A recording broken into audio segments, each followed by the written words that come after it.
On est très heureux maintenant d'accueillir Stéphane Allaire, qui est du coup le fondateur et président de Reforest Action. Stéphane, je t'en prie.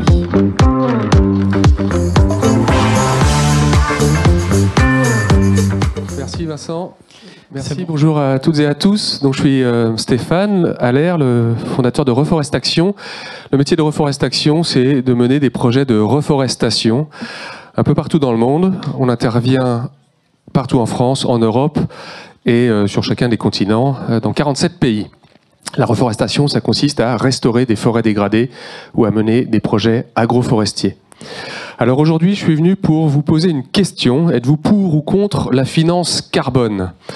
Et la raison pour laquelle j'adresse ce sujet de façon aussi binaire, être pour ou contre, c'est parce qu'il y a beaucoup d'éléments ces derniers temps, ou en tout cas quelques-uns, qui nous laissent penser que on a toutes les raisons d'être contre la finance carbone. Certains projets ne délivrent pas d'impact sur le climat tel qu'on pourrait s'y attendre, ou en tout cas le souhaiter. Certaines entreprises utilisent la finance carbone à mauvais escient, et donc évitent de réduire et se lavent les mains en finançant le marché carbone. Et puis, il y a des labels qui sont pas fiables. Voilà, on a tous vu des coupures de presse, que ce soit dans les journaux internationaux ou nationaux. Et je voudrais consacrer les 10 minutes qui suivent à apporter un poil de nuance à tout ça, parce qu'on est bien conscient qu'on n'est pas dans un monde binaire où il y a des gentils et des méchants, et qu'on ne peut pas résumer la finance carbone à un marché véreux sur lequel le monde s'appuie à mauvais escient, encore une fois. Donc, ce que je voudrais rappeler en préambule, quand même, c'est que les écosystèmes naturels, les écosystèmes ont besoin de beaucoup de moyens financiers pour se restaurer, pour répondre déjà aux accords de Paris, enfin pour pouvoir contribuer de façon positive aux accords de Paris et donc avec l'objectif d'1,5 degré, pour contribuer à la baisse de la dégradation de la biodiversité et pour restaurer les sols. Puisque aujourd'hui, il y a 80% des sols dans le monde qui sont dégradés, et on ne peut pas demander aux écosystèmes et à des sols dégradés d'apporter tous les services que l'on attend d'eux. Et donc, l'année dernière, il y avait à peu près 150 milliards de dollars qui ont été investis dans les écosystèmes. Et le PNUE, enfin les Nations Unies, nous disent que d'ici 2030, il faut tripler ces investissements, et d'ici 2050, il faut les quadrupler. Or, ce n'est pas magique. Pour pouvoir assurer des financements de la sorte, il faut apporter des fonds massifs et suivant différents moyens. Parmi les solutions écosystémiques qui sont à notre disposition, la forêt tient le premier rôle. La forêt, c'est l'écosystème terrestre par excellence sur lequel on peut agir. On peut agir sur le climat, puisque c'est le premier puits de carbone terrestre. On peut agir sur la biodiversité parce que 80% de la biodiversité terrestre est en forêt. La forêt est la plus grande station d'épuration mondiale. 75% de l'eau qui nous est accessible est filtrée par les forêts. Ce n'est pas un petit sujet quand on voit les enjeux associés à l'eau aujourd'hui. Et il y a 1 personne sur 4 dans le monde qui dépendent des forêts pour vivre ou pour survivre, à travers du bois énergie, à travers du bois de construction, à travers un certain nombre d'usages, des fruits, etc. Et donc la forêt est un écosystème sur lequel on a besoin de beaucoup de financement. Et je voudrais rappeler une chose, c'est que la principale source de financement, enfin une source essentielle de financement des forêts, c'est la finance carbone. Aujourd'hui, il n'y a pas d'autres solutions à l'échelle qui permettent d'agir sur les forêts dans le monde. Alors on peut être pour ou contre la finance carbone, mais j'ai envie de vous dire, pas de forêt, pas de futur, pas de finance carbone, pas de forêt, pas de futur. Voilà. Donc, la finance carbone, sur le terrain, ça ressemble à quoi? Et je voudrais illustrer avec 2 projets qu'on mène chez Reforest Action et qui démontrent que ce qu'on appelle la finance carbone, qui paraît très abstrait, parce que c'est plutôt un outil financier, et bien sur le terrain, il n'y a rien d'abstrait, on n'est que dans le concret. Je voudrais vous parler d'un projet qui s'appelle Kusuko, qui se situe en Afrique du Sud, à Eastern Cape, donc c'est le sud-est de l'Afrique du Sud, et que l'on mène suivant une méthodologie carbone qui s'appelle ARR, Afforestation, Reforestation, Restoration. Ce projet, il a pour objectif de capter du CO2, donc 1,7 million de tonnes, sur 30 ans, de restaurer 5000 hectares de biodiversité dans une région qui est fortement dégradée et d'apporter de l'emploi à quelques centaines de personnes dans la durée, dans une région où le niveau de chômage dépasse l'entendement, j'ai envie de dire.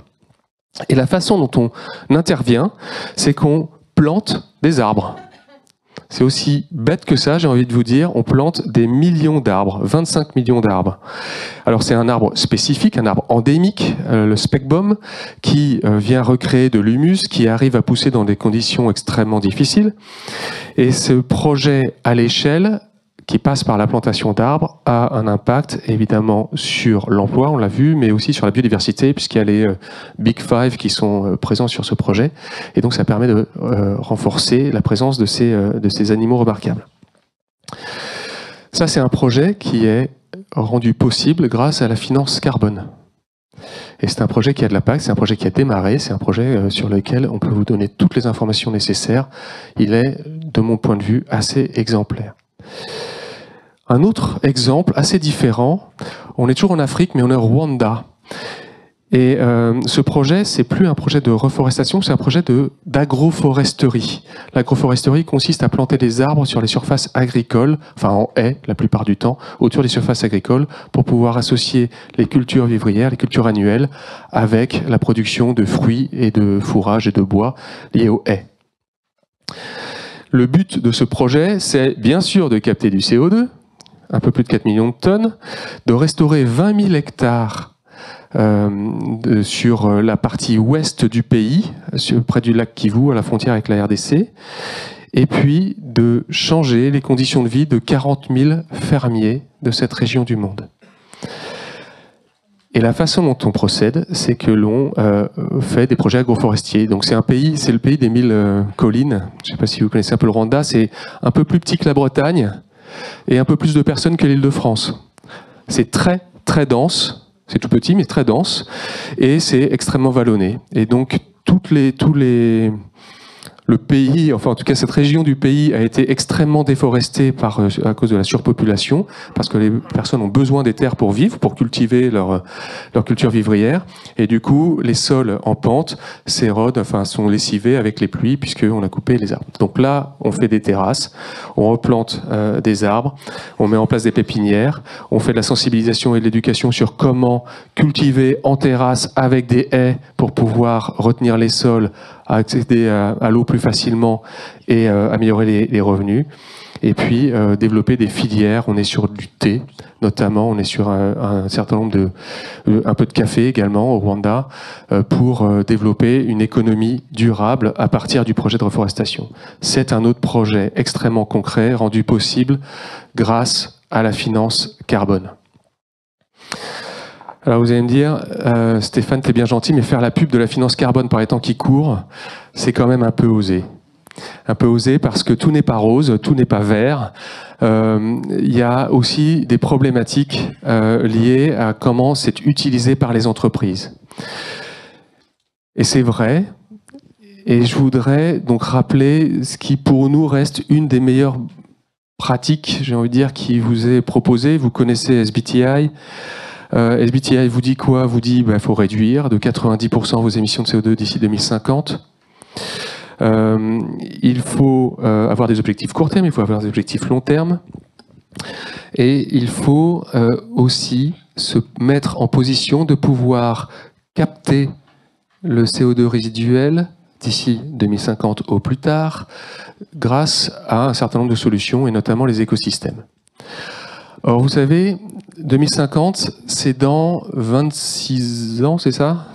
Si mes maths, contrairement à la moyenne française, est au niveau, eh bien, cette période de temps, c'est à peu près ce qui est nécessaire à des écosystèmes naturels pour être en pleine productivité, j'ai envie de dire, pour être pleinement productif. Quand vous plantez un arbre aujourd'hui, cet arbre il va avoir une phase d'enfance, d'adolescence et d'âge adulte. Eh bien, cette adolescence va durer 30 ans.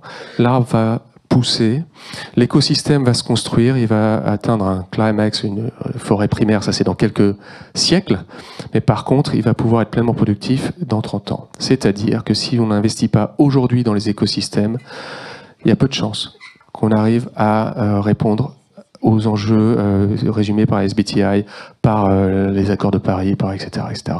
Donc en fait, c'est aujourd'hui qu'il faut investir dans les écosystèmes naturels, dans le projet au Rwanda, dans le projet en Afrique du Sud, on en a au Pérou, il y en a même en France. Et c'est attendre, le réduire, puis compenser. Pardonnez-moi, mais ça c'était vrai peut-être il y a 10 ans. Aujourd'hui, c'est réduire et financer des projets comme ça, on peut utiliser compenser, on peut utiliser contribuer, ce que vous voulez. C'est de la terminologie. Il faut investir dans les écosystèmes naturels aujourd'hui si on veut avoir une chance en 2050 d'atteindre ce que le monde nous invite à faire. Je vous remercie. Merci beaucoup Stéphane. Merci pour ton soutien et ton témoignage. Voilà.